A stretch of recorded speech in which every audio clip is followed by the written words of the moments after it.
Evo tu smo sad u Dravskoj prašumi. Tu imamo isto jednu autohtonu biljku, to je žutika. Vidite kako je ona u cvatu. Ima inače crvenkaste bobice sa duguljastom koščicom. I žutika zato jer je njezina kora žuta dok je malo zagrebete. I to se isto je jedna dobra biljka koja se koristi za lijek. Evo ne vrem sad, moram viš, kako je tu ispod kore koju boju ima. Specifično, fluorescentno bi se rekao. Je. I treba samo reći, zaštićena je biljka, ne sme se cepati. Ne sme se rezati s nožom.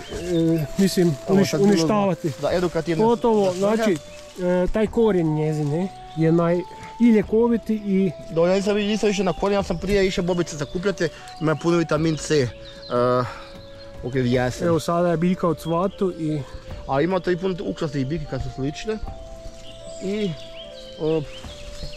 Da, to je to. Treba reći ima pikače po sebi i to gadne. Ovo zovem probušite na biciklu gumu sam tako. Je, i ova tu isto mlada grana kada je puno pikače. Ali rijetko kak je na primjer dravska borovica. Koju istimo samo mjestimično, ne svugdje. Znači rijetka biljka, zaštićena, dragocjena. Znači je ona raste v drevu ili v grm? Drevu, bi rekli drvo je bolje. Grm je tu. Znači grm, grane do debljine ruke, na primjer, maksimalno. I čirom ide.